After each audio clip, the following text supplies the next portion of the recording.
Good evening. We are delighted to welcome you this evening to Scarritt Bennett Center as we celebrate our 25th anniversary as a nonprofit education, conference, and retreat center. Here we are committed to addressing social justice issues that promote cross-cultural understanding, education on women's issues, and spiritual renewal. This is a beautiful campus, and even though the sun's not out right now, it truly is a marvelous campus. Some have called it a sacred place, especially if you've walked the labyrinth. Others come for the many programs we offer, or a meeting place for others to dialogue about important issues of the day. And I'm sure you've known a person or two who've come here to tie the knot. Now, one of the things I will say, that we're not responsible if they decide to get divorced. But for whatever reason, you've chosen to be here. We're glad that you're here at Scarritt Bennett, which is an important part of the Nashville landscape. We have such a rich history as a legacy institution for Scarritt Bible and Training School and later Scarritt College, and that we are affiliated with the United Methodist Women. Founded in 1892, Scarritt College was a place where women were educated to understand cultural difference and spiritual formation that prepared them for overseas missionary work. Scarritt continued over the decades, and after the closing of the college in 1988, the campus was transformed into what you now know as Scarritt Bennett Center, where we continue today to provide educational opportunities and warm hospitality. I would like to take this opportunity to thank the Carpenter Program in Religion, Gender, and Sexuality at Vanderbilt University for their support towards the filming of this dialogue.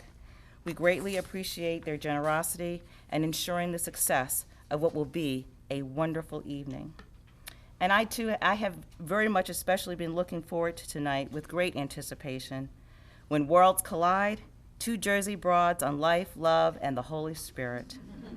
And if you haven't been with us for the past 24 hours, then you've really missed something that's been breathtaking and magical in terms of the music performed by Janis last night. And today, we had a quantum experience from Miriam, Therese, Winter. My spirit, I think it's my soul, truly feels enriched and uplifted. And I believe that I can say on behalf of all those folks who were here, we say thank you very much for the music and the words. Tonight's moderator is John Seigenthaler, Sr., who founded the First Amendment Center in 1991 with the mission of creating national discussion, dialogue, and debate about First Amendment rights and values. And this stems from a multitude of experiences in his illustrious career in journalism, politics, and publishing. A former president of the American Society of Newspaper Editors, Seigenthaler served for 43 years as an award-winning journalist for the Tennessean. At his retirement, he was editor, publisher, and CEO. In 1982, Seigenthaler became founding editorial director of USA Today and served in that position for a decade, retiring with both the Nashville and Nashville newspapers in 1991. Seigenthaler left journalism briefly in the early 1960s to serve in the U.S. Justice Department and administrative assistant to Attorney General Robert F. Kennedy. His work in the field of civil rights led to his service as chief negotiator with the governor of Alabama during the Freedom Rides. During that crisis, while attempting to aid freedom riders in Montgomery, Alabama, he was attacked by a mob of Klansmen and hospitalized. In 2002, the trustees of Vanderbilt University created the John Seigenthaler Center, naming the building in Nashville that houses the Office of Freedom Forum, the First Amendment Center, and the Diversity Institute.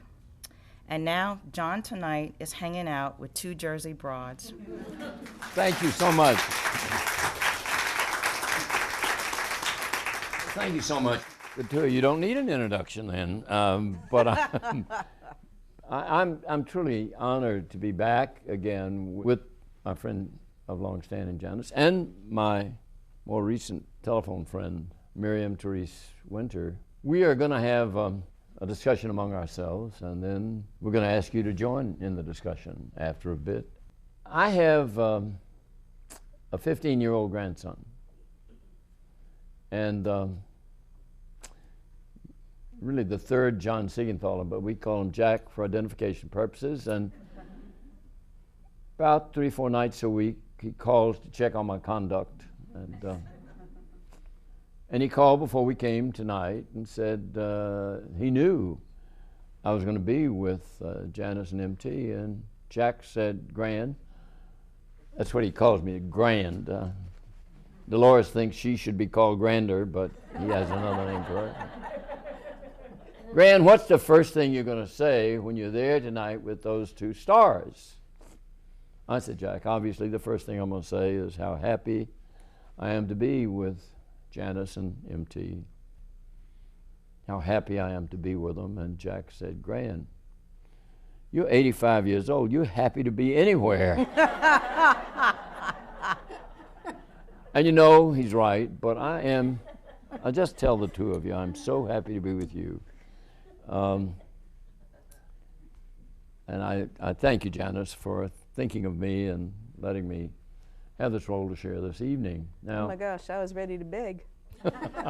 It was a great moment. I said, John, I would like a favor, and he said, yes. And I said, do you not want to know what the favor is? And he said, no, it's fine, whatever it is. It was almost that way, but but you know, I listened to that concert last night, and it just moved me. I began with an assumption that may be false. I assume that it was music. I assume it was music, a mutual love of it, kinship as writers of it, shared experience as performers of it, that brought together this Catholic medical mission nun with this Jewish lesbian. And so here they are with me, and Janis is in the minority. I was raised, as they know, as a Roman Catholic. And as I said last night, make my Easter duty. And but if I'm right about that it was music that brought you together, if I could, I'd like to ask each of you to explain it from your own perspective. What is it about music that serves as a magnet between two people who come from different cultural backgrounds, except for being, as you all said, two broads from New Jersey? What is it about this magical magnet that pulls the two of you together and makes the rest of us so lucky to be sitting here to have you talk about your careers, your lives, your talent? What is it? Janis? Well, for me, I first knew MT's work because of an article she wrote in the 60s or 70s called Women Church, that was fairly inflammatory at the time, and I was in my late teens, early 20s, and anything inflammatory was interesting to me. In fact, I was working on a song with another songwriter, and I had pulled the article offline and said, this is what this song needs to be about. And that was before we even spoke. Music is, of all the art forms, it's the only invisible one. It's the only one that sneaks in without your doing anything participatory. You don't have to go somewhere to see it. You don't have to touch it. You can just be sitting somewhere, and there it is, entering your soul, entering your heart, entering through your ears and the pores of your skin. Most of the musicians I know are big believers in quantum physics, in everything's interconnectedness, because we know the sense of wood against our skins coming then through our throats and through our hands and into the air. And I think that any musical person, be they a performer of music or not, who cherishes that invisibility and the spirituality of the divine through the invisible, if I don't sound too pretentious, connects with any other musical person And then on a spiritual level, rather than a religious level, because we are all agreed that those are two very different things, on a spiritual level, the fact that MT had always been what I would term a person of integrity. What wasn't mentioned about USA Today was that when they asked John to be there, it was because he had an unimpeachable integrity, and they needed someone who would restore the reputation of the journalists that were working there and the journalists in general. And they chose John because you could not fault his integrity. As an artist, rather than a musician or a slot, just like as a medical mission sister rather than as a nun, as a Catholic, as a whatever box we put it into, as an artist, I'm interested in people who are interested in the wider world, the world beyond race, beyond color, beyond nationality, beyond culture. I'm interested in breaking those barriers or going through them. So I wind up working with like-minded people, and that's when we got along. Awesome. Thank you. We first actually physically met over laundry. She now is spoken as the theologian philosopher. I'm going to speak pragmatically. We got connected through a third party who was looking to have a project of finding persons of note, iconic persons in the field of music, to sing some of the songs I had written to show that it isn't just a Catholic thing, that music has the capacity to transcend culture, religion, time, and instead of locking folk-style songs of the 60s into folk mass realities only and then say that's passé, you know, the genre has moved on and out and into the universe. He was trying to put it out there, and she was contacted, and Janis graciously agreed to participate. To make a long story short, she was on tour, and she happened to tour through Hartford. And I said, let's get together. She says, I need to do some laundry. I said, I own a washing machine. And I want to tell you this. My thrill at meeting this truly icon of American culture and talent, and having her in my home, I can't find the words really to express how powerful that was. And she comes in dragging a suitcase the size of herself. Filled with the laundry of 4 or 5 weeks on tour. Big laundry, and she goes down and we throw everything in the washing machine, and for the 3 hours it took from start to finish, we're talking theology and philosophy. She starts in, I want to ask her all about the music field and all this Nashville, and this is my moment to get caught up in the real world because I am so out of it. And so dated, and she goes on about this, that, and the other thing, and she runs to my computer and she says, what book was that? And she types Amazon and she orders it, and something else, and she orders another one, and I said, who is this woman? And then we got into quantum physics. Oh, immediately. 3 hours of 2 women bonding over laundry and quantum physics. It was amazing. Amazing, you know? It was amazing. Before the wash was dry. We were fast friends. Fast friends, yeah, really and truly, forever. And I know that is a gift that women hold, but particularly when you're open, literally, to the spirit of the universe, to the times in which we live. And you know that the songs you sing, you write and sing, are not for a class of persons and not limited to a genre, but they are for all people. And then when that song, going back to your question, enters your soul, you hear it not through your ears, but your whole body absorbs it. Like last night, that group of diverse individuals who had never met before were one in the talented performance of the wonderful people that had joined the women. Several of them, almost all of them, are here tonight. They are all here tonight. They are all here tonight. Yes, all here tonight with Janis. It shows the possibilities we have for becoming one in this very complicated world in which we live. Also, I don't know about you, but we both grew up in Jersey. Yes. And the neighborhoods that I grew up in, we moved a lot because the FBI had my father under surveillance, and he was a teacher, so he could never get tenure anywhere. So we had to move every 2 years. So what period is this? This is 1950s to the right early in the middle 60s. of McCarthy era. In the middle of McCarthy, going right into the civil rights era.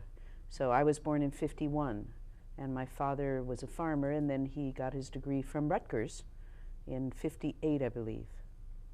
But we were under surveillance because my father, as a chicken farmer, had the gall to go to a meeting about the price of eggs. And that was enough. So we moved every 2 years, and in a sense, as an artist, that was great for me because although I never got to put down roots, I also learned that the universe is so much bigger than your neighborhood. And that there were all kinds of different people. And I think that was one of the great things about Jersey, even for you, coming from a slightly different place, was that it was so very diverse. You couldn't live in the same neighborhood economically or racially because we were all so stuck together. There's no room, that everybody was on top of everybody. And I grew up in Passaic, New Jersey, lived in a cold water flat over my grandfather's saloon. And my exposure to music was hearing after hours, late in the night, people singing downstairs when they had had a little too much. And Well, that's where it came from. that's where it came from. But I also, what was cultivated within me was not so much music in terms of performative. I played a little bit of piano, but very orderly piano lessons from Sister Claveria, you can imagine. But the cultivation of, or the experience of the music in the metaphor and in the poetic word, to me, everything sang. There was music everywhere, not only in the birds and the crickets, but in the wind and the rain. And even though it was in this place around the saloon, and there was the Dundee Canal, and there was the junkyard, and there was the woolen mill, and it was all like ugly. My grandmother had this wee little garden beside the saloon, a little patch of grass. And I had permission to sit there after school every day. And I would sit there with a little pad of paper, and I would imagine these poems. And so my heart and spirit just soared, beyond the place I was in. And that's why through the years, somehow there was music and rhythm within the word that eventually found the tunes coming out of the words later on when I got into the music. And that's the astonishing thing to me about music, is that it requires nothing but a human being. Yeah. It only requires a pair of hands, a voice, the ability to hear a sound, and you have music, whether it's birds or whether it's the sound of high heels clicking on the pavement. There's so much music in the world around us that just imbues us, and it doesn't have to be formalized, and it doesn't have to be perfect. In fact, the older I get as a musician and an artist, the more I realize that perfection is just such a limited thing to seek after. The more I realize that there's so much value to live music, because if you make a mistake, who cares? You're working at it and you're trying. And that's the cool part, not the perfect part. So when people like us grow up, little girls who are born not to fit into that mold, who are born not to be married in the traditional sense and dream all their lives of a wedding and what our dresses will look like, which is such a completely alien concept to me personally. When we grow up, we're growing up with an awareness that we are at once set apart and yet so interconnected with everything. And I think it makes us a little crazy at certain points in our lives. Little. A little. Don't know about you, girl. Let me ask about another aspect of a talent you share.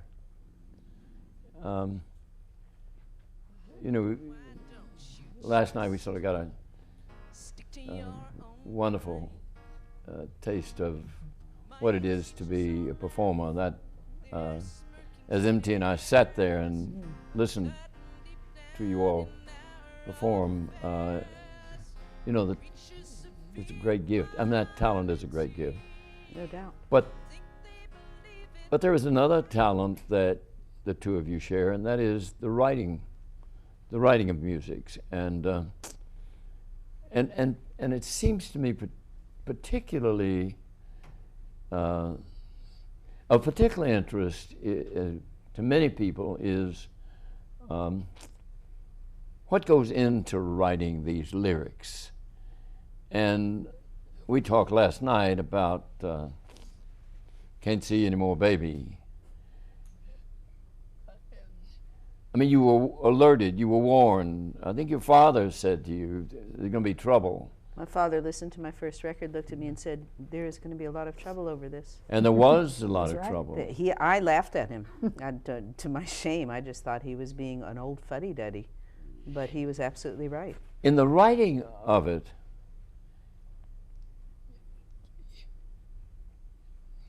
I know I've done some writing, but I'd have to say most often I was writing for myself. You know, I knew there were readers out there, and I wanted them to read what I put down. But you know, you don't particularly have to worry about that sort of hostile response, or about any sort. How much of writing music has to do with thinking about the audience, contemplating what the audience wants to hear, giving the audience what it wants to hear, and how much of it has to do with just writing this song for myself? It's what I want to say, and I just can't worry about whether it's going to hit the charts. What I'm really worried about is whether it touches the spirit. How much, talk a little about this writing process and the audience that's out there on the other side of the stage or the television screen or in the concert hall. I don't know what it's like when you write the kind of music MT writes, because her music is sung all over the world in a completely different setting than my music is sung. For me, I try to reach a universal, but I'm also very conscious that my end goal is not to have the audience hear it. My end goal is to beat my best song, and always has been. I think I was lucky to come up in an era where having a hit record was considered almost embarrassing as a folk singer, because that pressure was off. The pressure was to write about things that were relevant, that were universal, that moved the world forward in a better way. And then there came a point where I realized that even that pressure was interfering with my writing, and the only thing that I've ever really protected assiduously throughout my life was my writing, for whatever reason. I don't know why. So when I sit down to write, my primary concern as a writer is, am I writing the best that I can write? Am I settling? To try not to settle. I mean, at 62, it's a lot harder to keep my edge than it was at 22, when I thought I was fabulous all the time. You know, and now at 62, I know that if I'm fabulous occasionally, then I've really done my job. The other aspect of it is the audience, and in that sense, I write for an American audience. I write from an American viewpoint. I've never been anywhere that I've lived for any period of time but America. But I'm also conscious that my music is listened to in Japan and in Europe. And there are moments in my writing where I will have the choice of using a loaded word like democracy that is so differently interpreted depending on the country, or using another word that is less liable to be misinterpreted. Using a loaded word like God, which is going to be completely interpreted differently depending on the listener. When I do master classes, I talk about the danger of using loaded words that are filled with imagery, like flag has so much imagery connected to it, and you drag all that imagery with you when you use that word in a song, so you have to be careful of that. But beyond any carefulness, beyond any intellectual looking at it, as a writer, I believe, if you are born with talent, there is a knowingness in you, and you know when it's right. So if I'm, for instance, co-writing, When I was working on our piece, MT had a spoken word piece that she gave me permission to set to music. I knew when it was right, and I knew when I was down the wrong path, and that's the part that you can't explain. That's the part that just comes with the package of having talent, the part that when there are two writers in a room, they look at each other and they both go, that's it. Or they look at each other and go, nah. Everybody in the room knows, and that's the talent, and that's the part you can't teach or cultivate, for that matter. It just is. I don't know, is it different for you? No, and well, different, but what you just said, the same. My writing began as poetry at the age of 6 or 7, I forget exactly which, very young, and it was intensely internal, personal. It was like a world. It was a place I could go and be and say and think what I wanted metaphorically, not literally. And I knew the meaning of it, and it meant a lot to me, whatever it meant. And that evolved, and so it was like secret poetry, this secret world where everything was just beautiful and deeply spirited. Sacred. Sacred, thank you, excellent. When I began first writing music, there was a utilitarian dimension to it.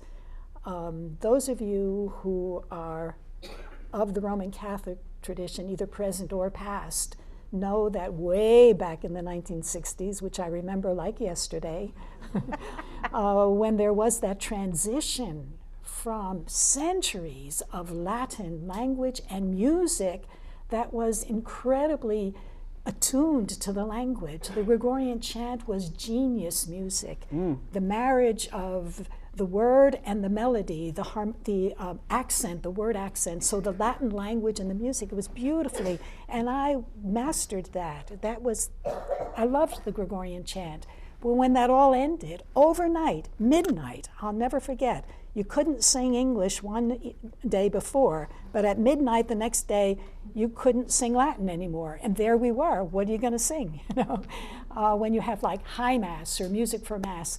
And with the tradition, the music on Sunday liturgies, masses, as you know, matched the text of the gospel. So there were either stories or messages. So like, for example, the wedding banquet, send out, and everybody said, I cannot come because of this.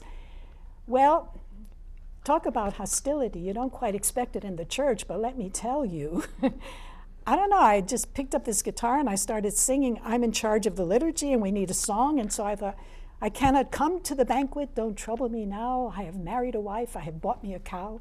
That's not going to go over too well, singing that with not only with the guitar, boom, boom, boom, boom, and then drums, boom, boom, boom, because it was a drum beat. Whoa, how to get in trouble in a red hot hurry. When you're and being liturgically accurate. well, that's where I wanted to go with you. There you go. I mean, Janis, I was banned in she Scranton. doesn't have to worry about the establishment No. of Judaism when she writes. It's fabulous to be Jewish because it just leaves you wide open to whatever. Yeah. Especially being lesbian, right? Yes, but also we don't have hell. We don't have a that's hell. lovely. We don't have that punishment. So the two of you, each in her own way, for example, has sort of crossed frontiers. Maybe that's an overused cliche, but both of you are interested in the feminist movement. Oh, yeah. I would have to say our church is not particularly You interested noticed, yes. in the feminist movement. And having said that, I want to ask you if you wrote these words. Uh-oh. I mean, I read something online, Wellspring of Wisdom, and I read a stanza on the moon and the stars, and one on the sun, one on the wind, and one on the birds, and one on the fish, and one on the animals. And then I came to one called Woman. And it went like this. In the beginning, she created her. She bore her, and she loved her, and she shared with her her primal power. Did you write that? Well, Spirit wrote it through me. I mean, I can. She helped. I mean, a lot. I can feel the Roman curia quaking when those words are read. And did you think about? Did you think about where you were coming from? You don't think about that. You can't think. You can't have a filter of, oh my God. You can't have a filter. You can't have a filter because you can't create. Can't have a filter. You don't go there. You just don't do anything. You know, there are a group of them that are reminding Francis about people like you right now. I know at this moment, right, as we speak. And now this is going to be like on film? Well, am I crazy or what? But that's the best thing about art. Yes. Art is seditious. By its very nature, it's seditious.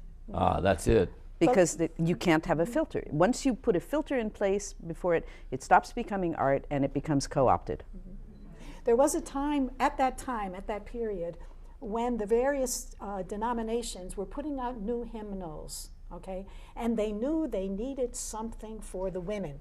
So they got about a dozen of us, and we were kind of commissioned to write something.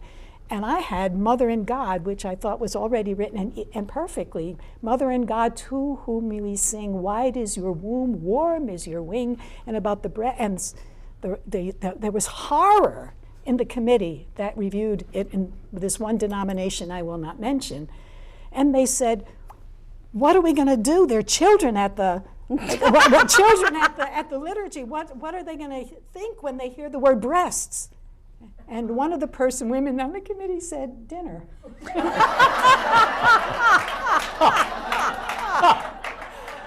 They rejected the piece, so I had to write a safe one called Wellspring of Wisdom that had metaphors that were more inclusive, but you couldn't do anything specifically female because it just was too evocative. What about then, just to go back for a moment to last night, what about this whole idea music has the power to change attitudes, to change minds, to change hearts, to bring us from where we were, as I said last night, can't see you anymore, baby, helped a lot of people, maybe me too. You know, somebody else said, we got a long way to go, baby. But we still got a long way to go in a lot of different directions. And what about the power of music Well, I think to move minds and attitudes and hearts? if you look at the civil rights movement and a song like We Shall Overcome, that united so many people because it gave them something to cling to and a reason to lock arms and something to sing against the dark forces. Music does that. Music empowers, it ennobles.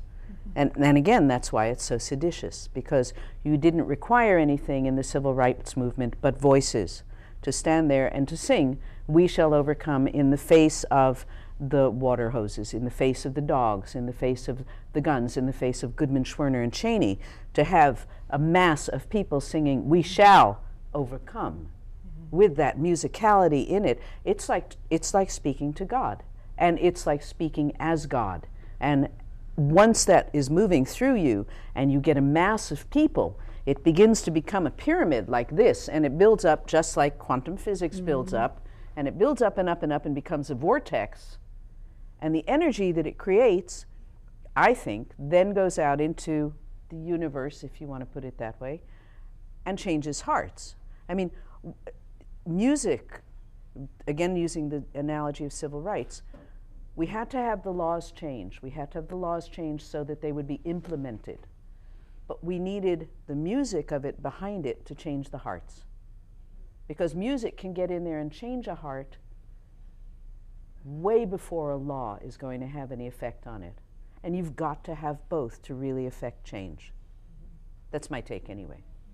And all these significant liberation movements around the world, if you examine them, you'll see that at the heart of the turning point came with music. South Africa, for example, apartheid. What really tipped the balance was when you looked at 4 million black people toying, dancing up the streets, singing freedom songs. all of a sudden you're going to relinquish your stranglehold on power because it's terrifying. And that's why within Christianity, and particularly I would say within the Roman Catholic Church, there was such a stranglehold on the music, laws that protected it.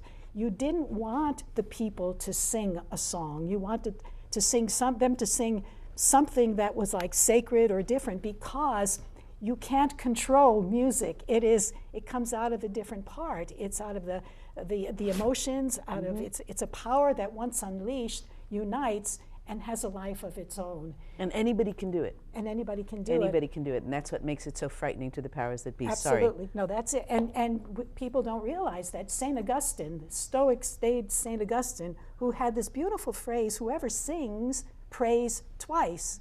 He was trying to overcome this Arian heresy, and the people it was getting out of control because the heresy was being promoted in song. And so the people were singing it. And Augustine, people don't know, wrote his own song called the ABCs, and he had his own little song for the people because he was trying to counteract the heresy being promoted by song with song of his own.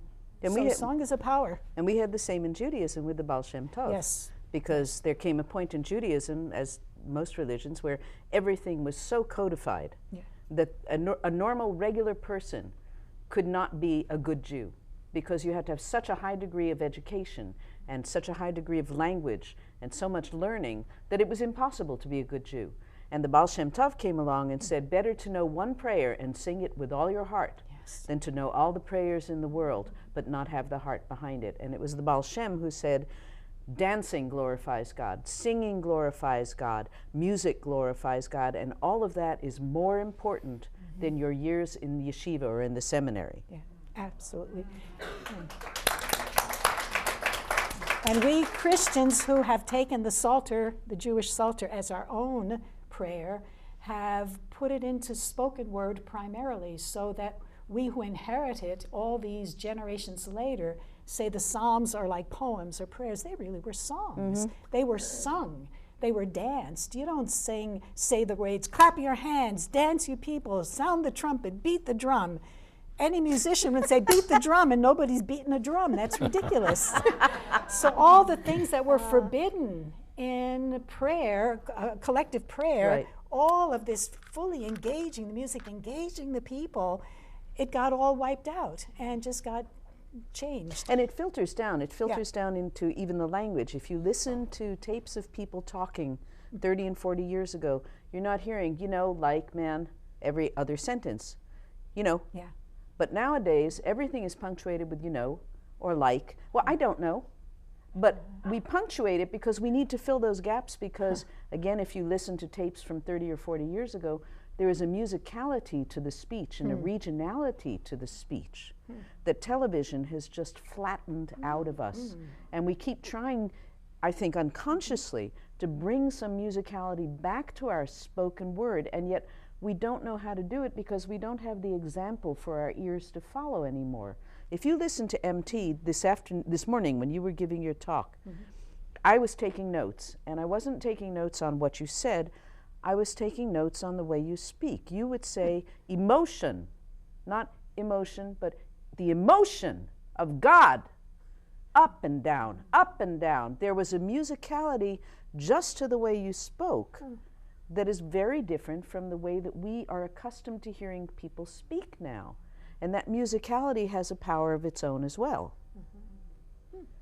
Let me. We're writing it down, darling. There you go. Let me. No need to recording, huh? Let me follow that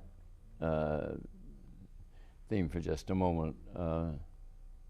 Janis, you know what it is to go on tour across this country, and MT, you know what it is to be in foreign countries and perform, and whether you're at home or abroad, now it seems to me at 85, as never before in my life, I guess wartime you'd have to exempt, but and the Vietnam War particularly, but it strikes me that the divisiveness that permeates our own society and afflicts foreign cultures is tearing at us, you see your music occasionally, sometimes often,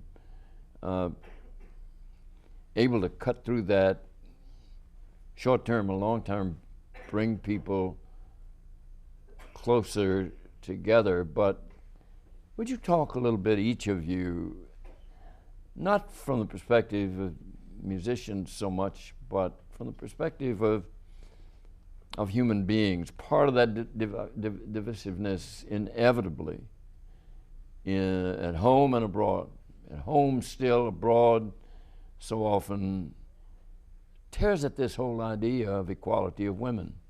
And there the two of you are professionals, successful by any standard, and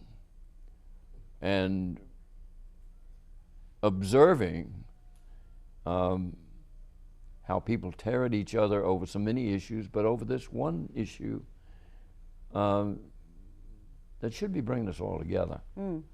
I mean, I run into anti-feminist ideas as much as I run into homophobia these days, and I wonder not whether music can bring us together, but whether politics or spirituality or anything can bring us together. What do you say?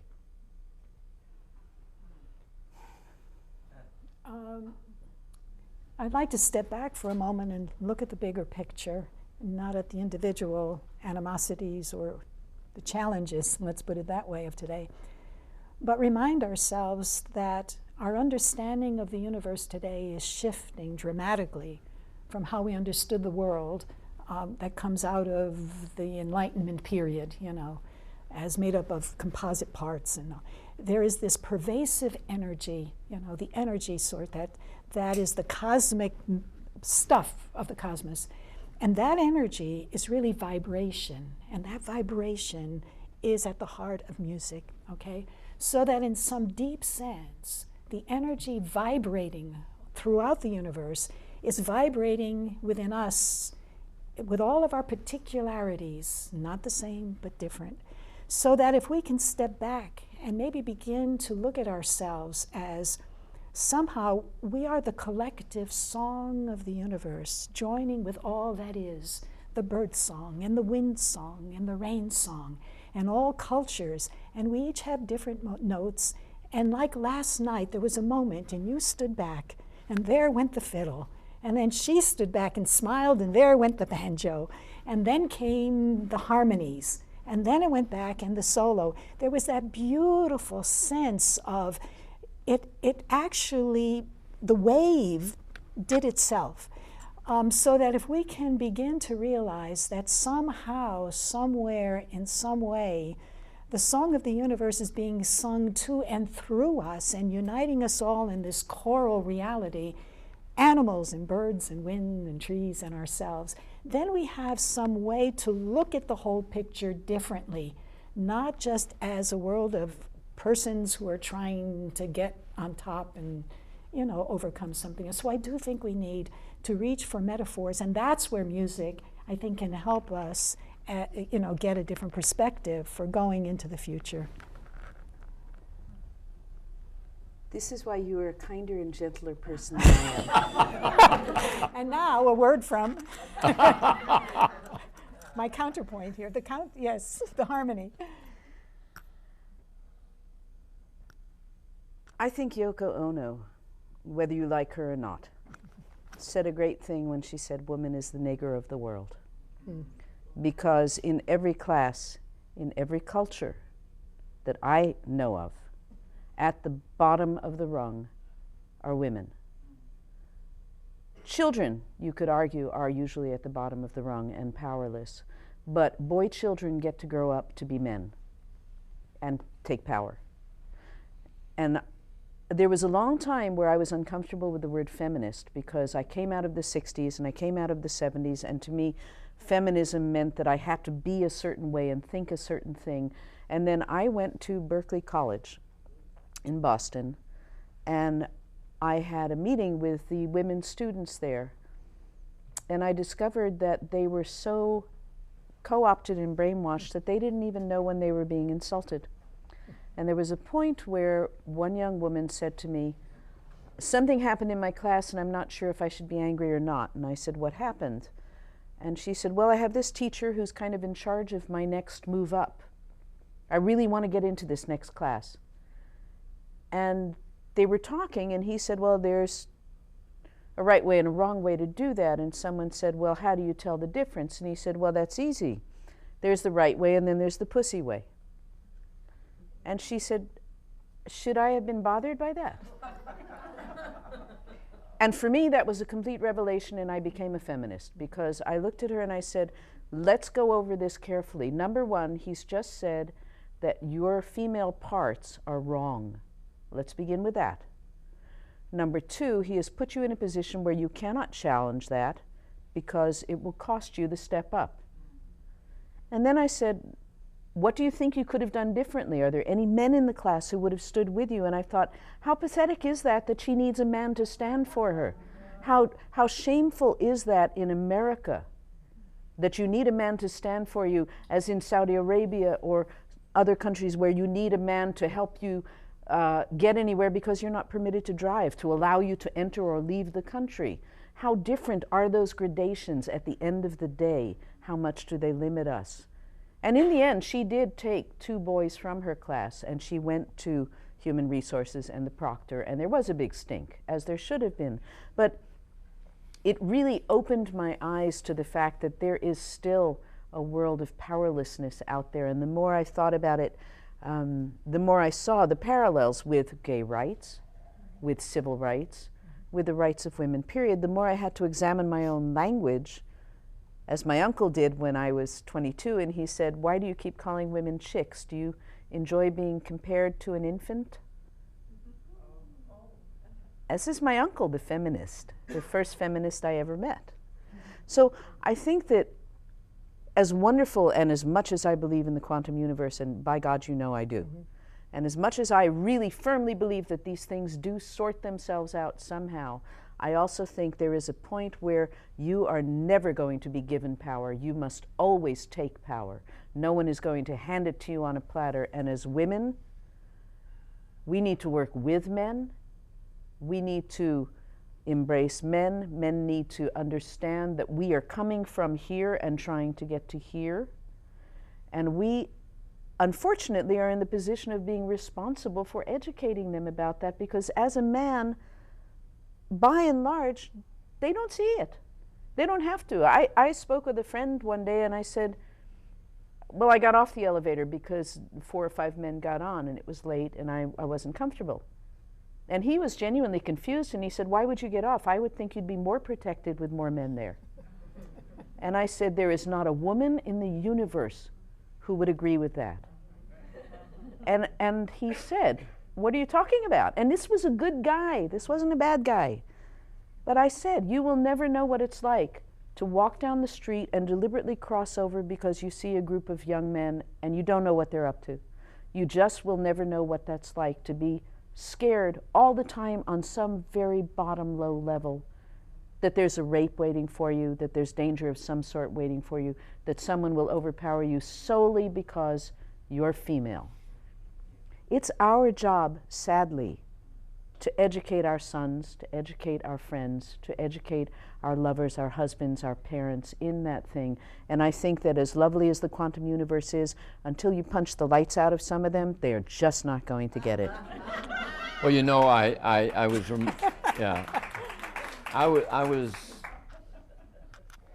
didn't hear those words, but I was thinking in terms not dissimilar from that. These last several days, week, 10 days, as I read about sexual assaults in the military. And it's the same old story. that you just recited, but it's, how do you come to grips with it, and how can you change the culture? And do you think that it's partly biological? Because I cannot imagine a group of women, although I'm sure it has happened, taking a group of men, tying them up, and doing terrible things to them. It's difficult for me to imagine, and maybe that's because we aren't normally in power. Maybe if we were the ones in power all the time, that would happen. I'm not so sure, because I think our bodies betray us in that sense, if that makes any sense at all. I don't know that it's in us biologically to do that. It doesn't make, I mean, I'm not there, and so I can't say it makes all that much sense to me, but it sounds right. Thank you. That's my job, to make it sound right. Doesn't matter if it makes any sense almost, at all. I almost wish you'd set it to music. I mean, I think it could make a difference.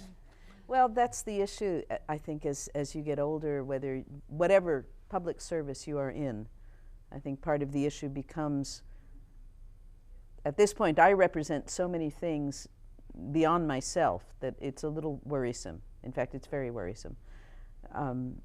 But I also recognize that I have a voice that reaches further than I ever thought it would reach. And in that sense, for me to write about women becomes a whole different responsibility. Let me deal with divisiveness. Just one more. Go ahead. Can I get it? I need to say this. For the record, I am a radical feminist. Thank you. Not to obliterate what I said previously. No, I love hearing a nun say that. I want to qualify in this sense. I've spent years doing resources, feminist resources. The first, and as Rosemary Ruther said, the first time my Woman Prayer Woman song put female imagery, ritual, images, metaphors, songs, prayers into official Roman Catholic liturgies, okay? And then all the women of the Bible, I got all discovered, every single woman of the Bible, all of them, and a trilogy of that for pushing this. Defecting in Place, a Gospel According for Women, New Testament for Women, the Chronicles of Noah and her sisters. Did you know that Noah is a female name in your Bible? Yes, daughter of Zelophehad.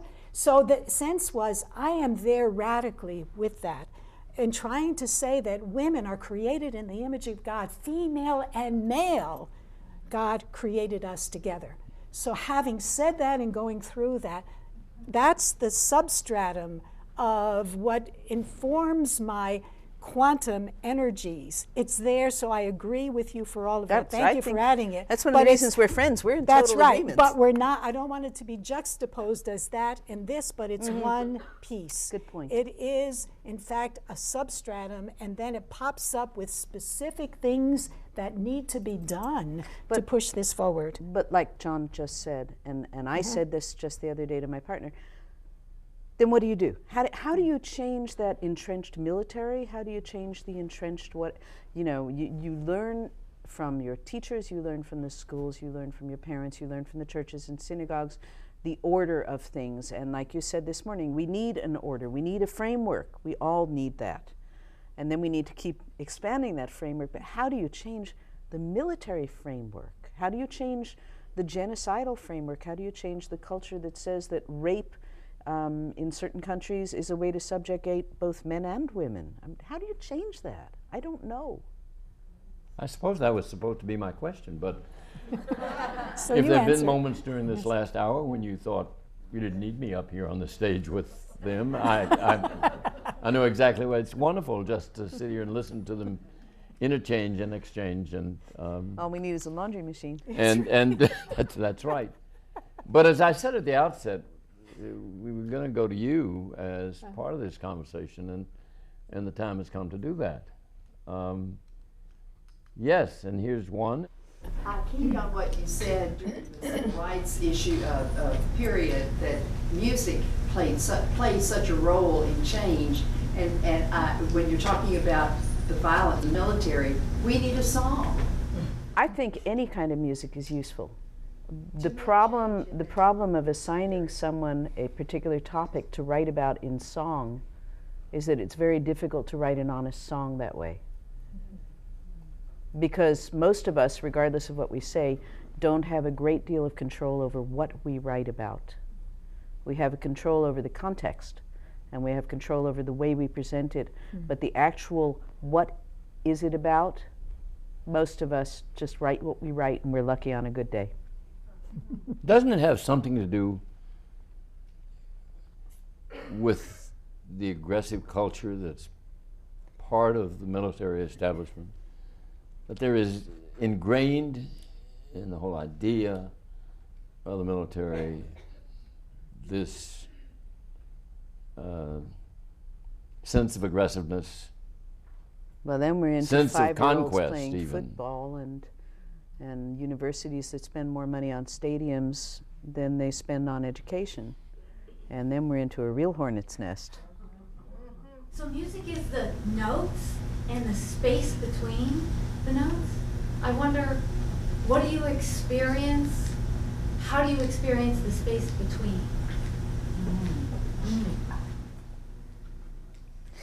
I had a friend who was a musician who said to me once that it wasn't the columns, it was the space between the columns that made them great. And it's the same in music. It's the space between the notes that creates the rhythm. It's the space between the notes that creates the breathing space. It's the same in the liturgy. I loved the Latin Mass. Oh my gosh. You know, there was a period where I wanted so badly to be Catholic so that I could go and see that every week and listen to it. The space. You wouldn't want to go there thinking, think twice. But if you think about it, Been there, it's done like that. life. Been there, I done mean, that, got the t-shirt. how much do you have to work with in your day-to-day life? You have the same things that we as performers work with. You have space and you have time. And that's really all you've got to work with most days. So it's the space between your words. It's the space between your children. It's the space between your jobs. It's the time that you take with things. When I hear music in my head, I hear rhythms, but the rhythm is created from the space, not from the it. And that goes back to quantum physics also. Because if not for that space between particles, there'd be no way for them to spin. And if they can't spin, they can't connect and bounce off each other and create the astonishing fact that my leg is made of the same things as this chair. They're just put together differently. That's space. It's really cool. Well said. There's one Thank here, you. Thank you. and then you. Go ahead. Okay, this is for both of you. Do you think we'll have a female president in 2016? Why not? Let's get working, huh? Get mobilized. Learn something from the strategies that were successful in this election and the previous one. Whoever thought we'd have an African-American president? Not in my lifetime. Not in my lifetime. Well, we had one, and now let's go for the female. I think we got a really, really good chance of it. Really. Female Pope, not so good. President, yes. Got a couple over there too, John. Yes. Thank you. I'm sorry, it's a comment. I apologize up front. But I just wanted to comment on this notion of the space in between. And that is something that resonates very deeply with me, musically, spiritually, and also as an artist. There's a wonderful Kabbalistic notion of the white fire between the black fire, and it's the space in between the words of the Torah, and that is where God lives. So that can be metaphorical for a lot of things. So in terms of making music, I think, and my father's a musician, and my mom's over here going, yes, that's his favorite topic. I want to hear a little bit more about this, the space of stillness, the space of, that's where creativity is born and where it comes from. And I'd love to hear just a little bit more from you about that. I think it's dangerous to say that creativity comes from stillness, because it's, you say this better than I do, but it's imposing words that a kid in the ghetto or in New York City, anywhere, living among sirens and noise all the time, is never going to have the experience of the stillness that I had as a kid in an open field. They're going to have to find a stillness within, and it worries me when people think that creativity has to come from that place, because it's not a stillness to me, it's just a deep and abiding sense of oneness, if that isn't too pretentious. I think you're saying the same thing but differently. Right, You're, right. you're defining stillness differently, but you're still agreeing to stillness. The terrible thing about being a writer is that words are just so precise. It's irritating to my partner as well.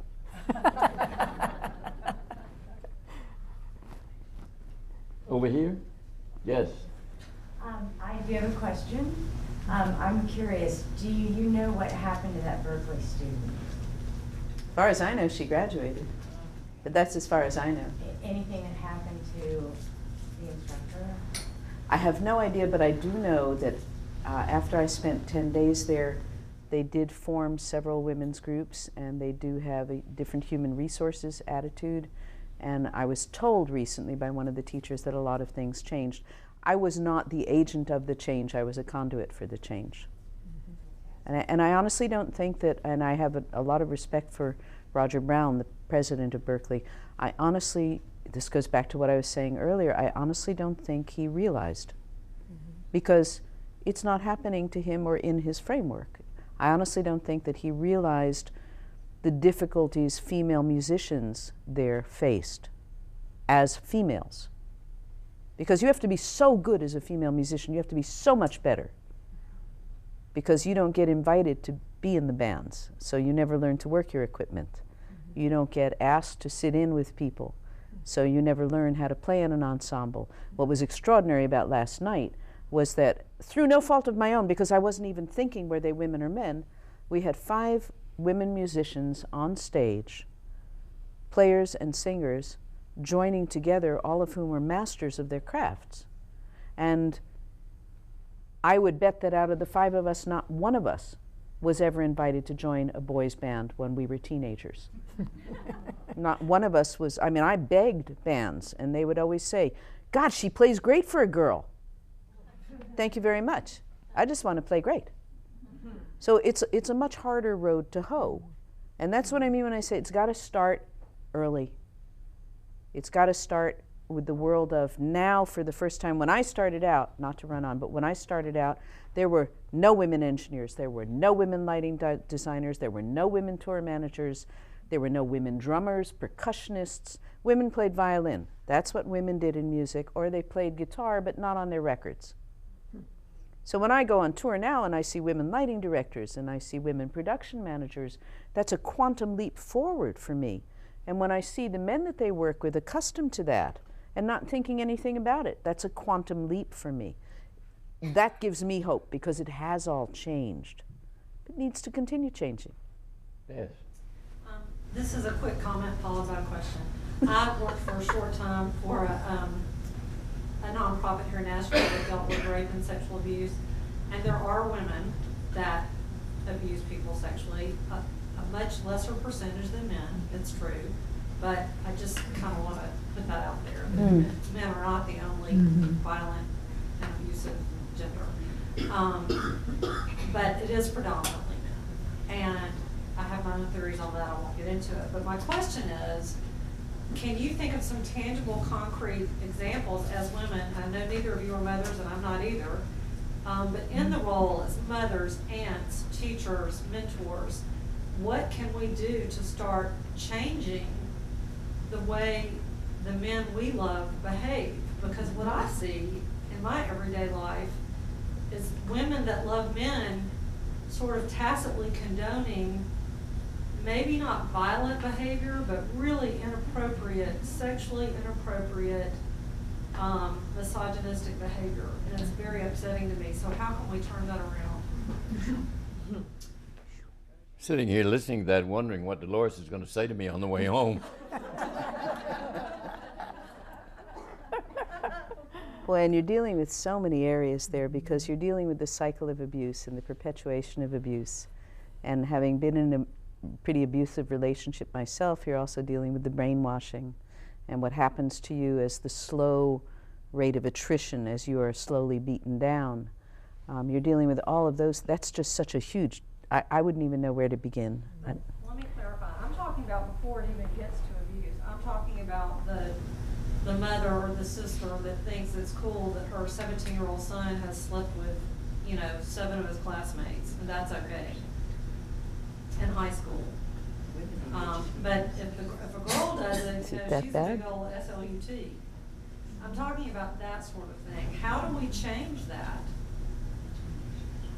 That's just one example. That may not be abusive, maybe it was, maybe it wasn't, but it's a behavior that, if nothing else, is certainly still a big double standard in today's society. And it's almost like it's cool if the guy does it. Well, I read a statistic once that the average teenage boy thinks of sex every 70 seconds. And I said to my partner, so why am I expecting them to pay attention to anything? In all seriousness, I think there's a point where the biology is just different. And that's not to say that that condones it, or that it excuses it, or that it is even an explanation, but it is very different. I don't know, except that peer pressure certainly plays a large part in that behavior. I mean, one of the reasons at 17 my song was such a success was because it said to the people who had this enormous peer pressure on them, you're okay, because eventually, you will be a swan. Eventually, just hang in there, and you will be a swan. So it gave a way to look at the peer pressure and say, someday this will all not matter, or this will all change. But how you change it, I think it has to come from the men. I think a lot of it has to come from men like John, who's an equal partner with his wife. I think it has to come realistically. Men can talk to men in a way women cannot talk to men, and vice versa. Just remember, I'm supposed to be an equal partner. There you go. You had a question right there. This is sort of to take her question into the more universal or macro. MT, today you gave us the imagery of the agents of change, and you said instead of agents of change where we're trying to control and fix everything, impose our will upon the universe, that we step back and we realize we are channels of love, channels of the goodness. So how do we maneuver that subtlety of wanting to be proactive and impose change upon the world and upon society, and yet also be reactive and be loving and be that channel to where we just stand? Mm-hmm. That's a really hard challenge in trying to be both of those things. To answer, or try to answer that, I'd like to segue away from your question. Succinctly put, this is not my area of expertise, obviously. So I wanted to look like not to look like I avoided it totally, because I can't make a direct connection. But I do want to say this, that the world in which we live is dominated by the reality of power over. And the power over is relegated primarily or most often to, in a kind of patriarchal, hierarchical ranked area where the male of the species dominates, okay? And the systems, there's a corporate power, so there's a collective power, and by the time it's almost so pervasive, so insidious, and now more and more invisibly there, and you feel the effects of it, but you can't quite trace back to exactly what it is, so you can begin to disentangle it, okay? So it is a matrix, a framework that comes out of a view of the universe, the physical world in which we live, that is fast growing out of date. That, God's in his heaven and all's right with the world, and everything is, if you want to fix something, you just take it apart and put it back together and rebuild it, or it's all constructed. What we were talking about this morning was this emerging sense and understanding of the world, the physical world in which we live, whereby, in a kind of deep, organic way, the universe and its energy has the capacity and the power, everything that exists, to right itself and fix itself from within. You see, it's something that comes from within, and there's a disturbance and things are chaotic and a mess, but somehow it'll work its way out. Now that sounds very Pollyanna in terms of what you're saying. I'm talking philosophically and in a larger sense here, because we've got to begin to think differently. We're living in a universe that is being dominated by a whole different understanding of connectedness and consciousness and oneness, even as we as individual nations and cultures and whatever are trying to hold on to our little piece of whatever the pie was. We forgot even what it was, but we don't want to let it go. Right. And so as we try to rearrange the pieces on the chessboard of the planet, the game has changed. And the next generation has the tools to get us out of this mess, because they start at a different place. They start at a sense of course, we can be instantaneously connected with anybody on the planet, and anything I need to know, I can Google and get the answer in 5 seconds. So what's the big deal? You know, let me read my books and hear my music, we'll fix it or something. That sense of we've got to begin, we who come out of a faith basis and know that there's qualitatively something more out there, we've got to get in tune with that in the world in which we live before we can begin to find how we can be not agents of change as if we were the ones who can do it or fix it, but rather assist. I'd like to use the word midwives. That we are midwives of bringing to birth a new way of being in the world, in a planet that is no longer identified by or defined by separatenesses. The separateness is created by religious systems, social systems, political systems, and yes, gender, but rather a sense of we are one planet in a big universe with all kinds of diversity. And diversity, God, or the sacred, loves diversity because everything is different. And we're always trying to create sameness. And that sameness, by the way, is what we think is the right way to be.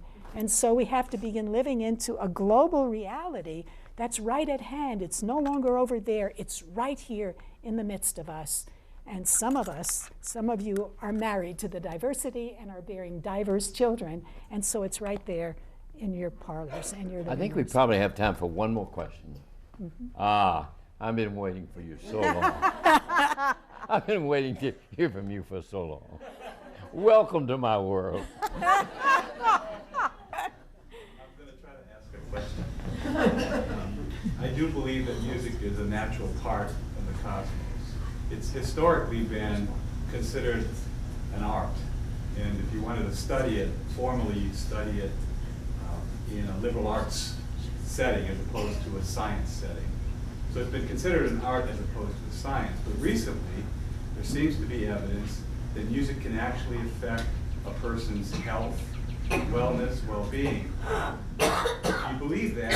And how do you see that changing or affecting the medical sciences or even the music sciences going forward? Is there an opportunity to bring those together? And one small correction. It's only since just after the Renaissance that the arts and the sciences became separated. Up until then, they were considered the same disciplines. Let's say historically, I went to school in the 60s. Okay, no, but seriously, this is something that most of us don't think about. Even more recently, NARAS, who are the Grammy people, it's the National Association of Recording Arts and Sciences, because the arts and the sciences are so closely intertwined, and most scientists, like Einstein, play something, and most artists are fascinated by science. So there's a lot of intermarriage there and a lot of intermingling there. And I'm going to let you take the rest of it. Oh, I think you better keep going. Oh, God. You're on a roll. There's that, you're right on target. I can't give any specifics because I haven't gotten more deeply into the implications of what you're saying, which is true. Okay, and how can we actually utilize that more effectively? But I do know if we look back, phrases such as the music of the spheres and the harmony of the universe, and talking about the playing the plectrum, you know, playing the music of the stars, and that was part of the mystics' language, so to speak. They're metaphors. And if you look at the heart of the energy that underlies quantum reality, it's the same energy. It's the vibrations of music is there. Therefore, there's a lot of studies being done, which I haven't explored in depth, but it's out there. And I think we need to look into that because it's a growing edge, and I think it will help us. And it was part of Western culture, and it's been written out because the Greeks, for instance, had, I believe, Yes. a 24-tone scale as opposed to a 12-tone, which is what we have, which means that they had twice as many notes in an octave as we have. And if you go back to Plato and several of the Greek philosophers, they write about this one particular note makes you feel sad. This one particular note makes you feel not even happy, but gradations of that, elated as opposed to just joyful. You know, they considered that each note had its own value. Bob Dylan said, why are all the great love songs in D? You know, why are most of the blues songs in E or in B flat? Why is B flat a great jazz key? There's something that each vibration of sound does to the body that we've just only begun to recognize and tap as we work our way through all the things that have been covered up and lost in our own history. Can I just... Yes, you can. Thank you. I love science fiction. I love science fiction in part because when science fiction authors talk about diversity and talk about the clashes between cultures, we are all in agreement that if aliens landed tomorrow, there would be no issue of you're a man, I'm a woman. There would be no issue of you're a black or you're a white. There would be we are human, they are not. And that's the dividing line. And it's interesting to me that if you look at a film like Aliens with Sigourney Weaver or the Terminator series, the men and women are working together against a common enemy. Maybe that's what it takes to unite us. I don't know. But in all seriousness, if there's a unifying factor in the world, it's that we are human. All of us, whether we're men, whether we're women, whether we're black or white or yellow or orange or whatever, we are human beings in this world as opposed to being fish or elephants. Whatever you think of elephants, they are not human. And in that sense, I think as a mob, we're easy to control through ignorance and through fear. But when you come down to the bottom of it, we are this wonderfully diverse group of human beings. And that's the amazing part of it, that there could be such diversity among us, that nobody looks the same, that nobody sounds the same, that nobody thinks the same, that no writer is ever going to write the same song that you would write or say the same thing that you would say. And that gives me hope. That gives me hope because there is more in common than there is not in common. That's what I wanted to say. Let me, that's wonderful. Let me close with just a thought of my own. I've listened to the last half hour and pondered in my own mind, what will bring about change? And as I look back at the history of this country, and I'll be brief with this, it strikes me that we had two social movements in the 20th century that dramatically altered our culture and our way of life. And of course, the Civil Rights Movement was one, and it was successful because it relied, and this is going to sound like a commercial to the founder of the First Amendment Center to say, for the founder of the First Amendment Center to say, but the Civil Rights Movement, if you just think about it,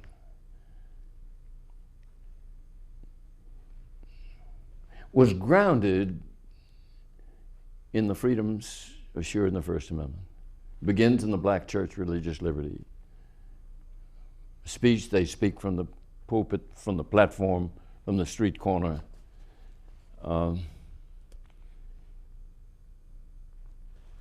Congress was flooded with petitions. And peaceful protest Nonviolent protest made the difference. The other social protest came about because of women.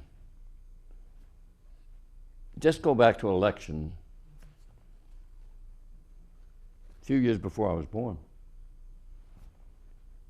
I look around this room, and at most, a half dozen of us would have been able to vote because of that gender difference.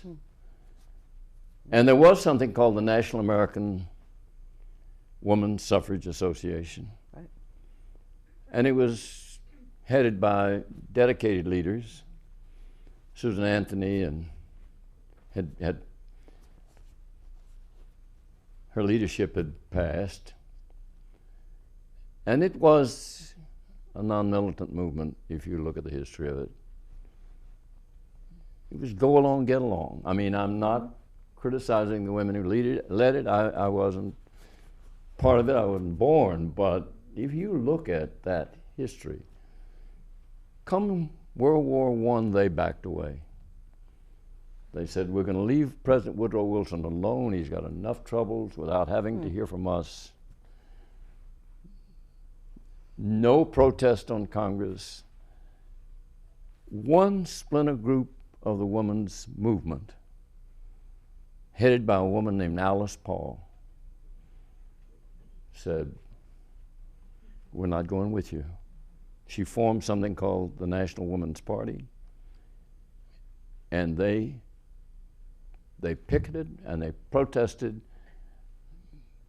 They gave Wilson hell every week right there at the White House. And they gave Congress, I mean, they would go into Congress and have their banners and drop them over the balcony and be arrested. Every member of Alice Paul's organization went to jail. They started hunger strikes.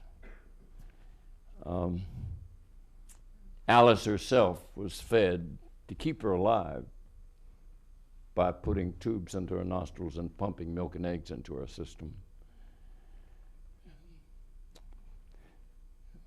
They protested peacefully. They petitioned extensively. They spoke from every single place, as unseemly as it was for women to speak. And a free press covered the abuse that was heaped on them as the free press covered the abuse heaped upon civil rights demonstrators a generation later. John Lewis said for his movement, the media to the movement was wings to the bird. And I look back on it and read those clips from 17, 18, 19, and you'll find that the abuse that was heaped upon the members of that women's party was well covered, and as the later movement covered by the media shocked the conscience of the country, so did the abuse delivered to Alice Paul and her followers. And I'm wondering if, once again, it's not going to require women, but as you said, Janis, women and men together, relying on those same freedoms of protest to bring this country to a realization that we are, after all, as you both have said so eloquently, we are part of the same humanity. And that the gender differences, yes, make a difference, but must make no ultimate difference in terms of our equality. I didn't plan to preach a sermon tonight, but That was well that's said. the That end was of it. well You all said, say John. amen, and we'll go home. Well said. While you're applauding, I just want to ask you not to stop. Have we not been lucky tonight to have these two stars here with us?